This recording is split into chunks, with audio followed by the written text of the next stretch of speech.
고1 수시, 고3 정시로 나눠지는 거예요. 두 번째, 이제 B에 대한 해석입니다. B. 그러면 A 등급을 맞지 못하고 B를 맞으면 어떻게 되느냐? 이게 되게 심각한 문제예요. 이게. 왜요? 지금 1등급, 2등급, 3등급까지가 다 A가 되잖아요. 그럼 B가 되는 순간 대학에서 뭐로 봐요? 이 친구를 4등급 내지는 5등급으로 보는 거예요. 그러면 A와 B 차이는 굉장히 심각한 거죠. 예전으로 말하면 1등급과 4등급을 받는 거예요. 그러니까 A면 1등급, B면 4등급에서 5등급이 되는 거예요. 그러면 뭐가 중요한 건가요? 이제는 앞으로는 A를 맞는 게 매우 중요한 거예요. B를 맞지 않는 게 매우 중요한 거예요. 다 맞는 게 중요한 게 아니라 절대로 무슨 과목이 생기면 안 돼요? B를 맞는 과목이 생기면 안 된다 라고 하는 게 더 중요한 게 됐어요.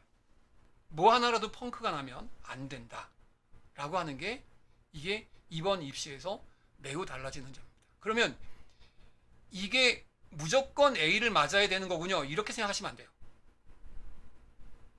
무조건 다 A를 맞는다는 거, 그렇게만 하면 되겠네요, 그렇게 생각하시면 안 돼요. 중요한 사실은 여기서 오늘 여러분이 지금 배우셔야 될, 다시 지금까지 했던 얘기를 총 정리하면 제일 중요한 것은 고교 학점제는 단위가 학점으로 변한 명칭의 변화는 큰 중요한 의미가 없다. 그러나 이로 인해서 평가 제도가 완전히 달라졌다. 두 가지가 달라졌어요. 하나는 절대평가와 상대평가로 달라졌고, 두 번째는 고1과 고2, 3이 달라졌다. 그러면 고1 때 마이너스가 나면 그거를 고2, 고3 때는 수습을 할 수가 없다. 고1이 상대평가, 고2, 고3이 절대평가가 되면서 벌어진 일이에요. 그러면 이제 어떤 일이 벌어져요? 우와, 중3 때 고1 준비를 열심히 해야 되겠네? 네. 예, 근데 그거 어떻게 준비하느냐가 되게 달라지죠. 그게 되게 중요해요. 지금과 같은 방식으로 준비하면 안 된다. 즉, 여러분이 상식적으로 생각하는 방식으로 준비하면 안 된다, 이겁니다. 그래서 오늘 긴급하게 하는 거예요. 이번 여름방학 계획을 싹 밀고 다시 짜야 됩니다. 왜요? 다 바뀌었으니까. 예, 좀 황당 부인님, 오마이갓, 고1 때 사춘기 오면 큰일일 듯이요. 네, 네, 네. 예, 이제는 고3병? 아니요, 고1병입니다. 그냥 큰일 났죠. 중2병에서 고1병으로 바로 넘어가니까 3년의 그 고통의 계곡이 이제 시작되는 겁니다. 자, 여기서 한번 말씀해 주세요. 중등 때 달려야 하는 땡, 틀렸습니다. 이게 이제 달라져야 되는 부분이에요. 그럼 중등 때 열심히 달려야 되겠군요. 예, 되게 달라집니다. 고등학교 1학년 때 수학은 상하를 배웁니다. 국어를 고1 때 배우고요. 문학과 독서는 고2 때 배웁니다. 그 다음에 언어와 매체, 언매나 화작은 고3 때 배웁니다. 그런데 수능에서 다루는 문학, 독서와 언매, 화작, 이게 다 수능 과목이잖아요. 이게 다 뭐라고요? 90점만 넘으면 되는 과목이에요. 근데 수능은 어렵게 나오는데 고교 과정은 너무 쉬운 거 아니에요? 그래서 수능도 바뀝니다. 이제 수능 과목은 모두 3등급까지만 맞으면 1등급이 되는 거예요. 쉽게 말해서 3등급 수준이면 1등급이 되는 거예요. 물론 4등급으로 떨어지는 순간 난리가 나겠지만, 저 빨간색으로 되어진 고1 과목은 다 뭐예요? 그대로 9등급으로 표현되어지고 나머지는 5등급으로, 그래서 90점 이상이면 다 A가 되는 과목들이 되는 거예요. 그런데 학교에서는 절대로 A를 최소한 20% 이상으로 만들어야 되기 때문에 어렵게 낼 수 없다는 사실이에요.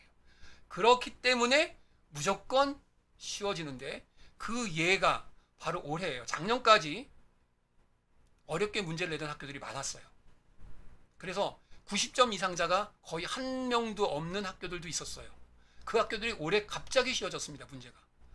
그래서 심지어는 뭐 한 80% 이상이 수가 되는, 90점 이상자가 되는 그런 학교들이 속출했어요. 그 이유는 바로 이 제도의 변화를 미리 연습하기 위한 거예요. 고교 학점제가 학점제라는 이름이 문제가 아니라 이렇게 크게 달라진다는 거예요. 평가 제도와 문제 출제 방식이 달라지니까, 그럼 문제 출제 방식이 달라지면 공부하는 방식이 달라져야 되잖아요. 그러니까 모든 게 바뀌는 거예요. 대입이 변하게 되고요. 우리가 심지어는 공부라고 할 때 공부 앞에다 뭘 붙여요? 시험이란 말을 붙이잖아요. 그러면 시험 방식이 바뀌면 공부 방식이 바뀌어야 돼요. 자, 그러면 진로가 확정되지 않은 아이에게는 어떻게 해야 될까요? 예, 조은정님. 그건 관계없습니다. 그건 하나도 중요하지 않습니다. 예, 오히려 자기가 무언가를 이제 탐구해 볼 수 있는 기회가 된 거잖아요.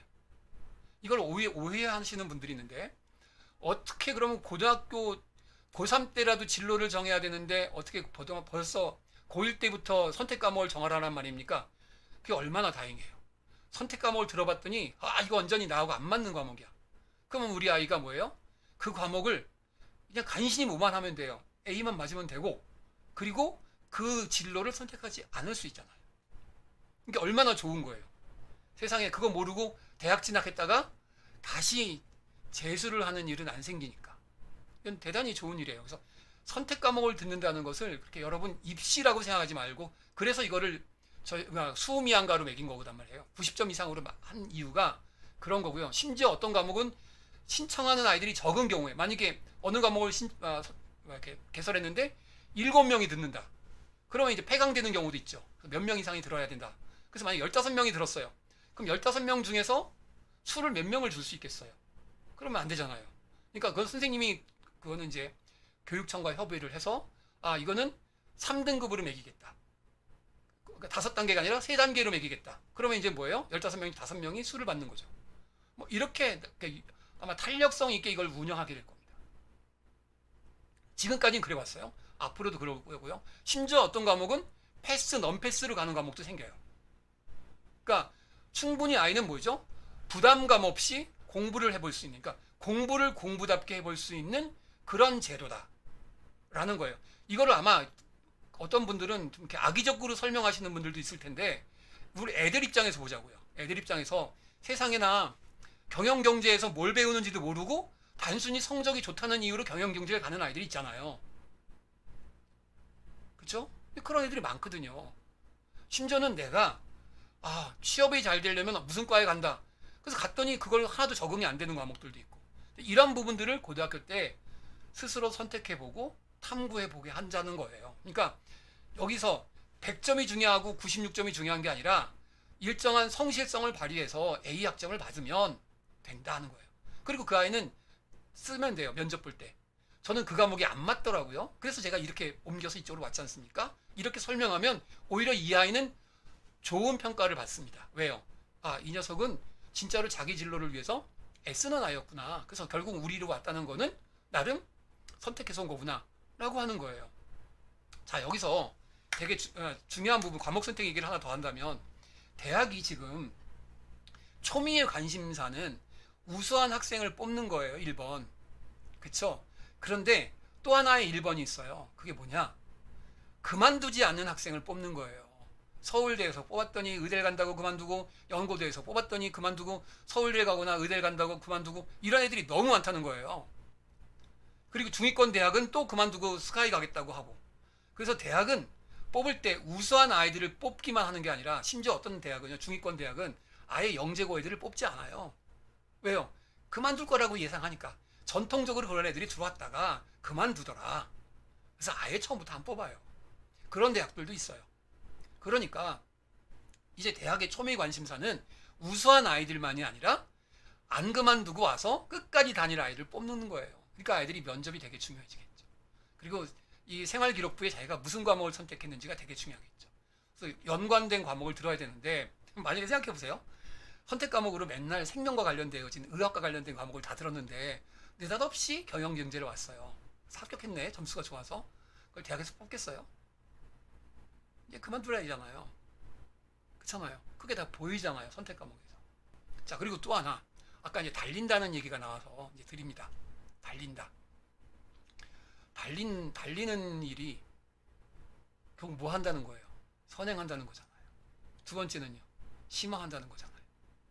이제 선행이 중요한 게 아니라 그보다 훨씬 더 중요한 게, 심화보다 훨씬 더 중요한 게 있어요. 그게 뭐냐면 아이가 공부를 하는 거예요.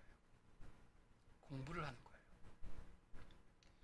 즉 어떤 방식으로 공부를 해야 되느냐, 그 얘기를 내일 하겠습니다. 내일 긴급 라이브 2. 그럼 앞으로 공부 이렇게 변해가는, 이렇게 중요도가 달라지고 하다면 이제 어떻게 공부를 해야 되는가,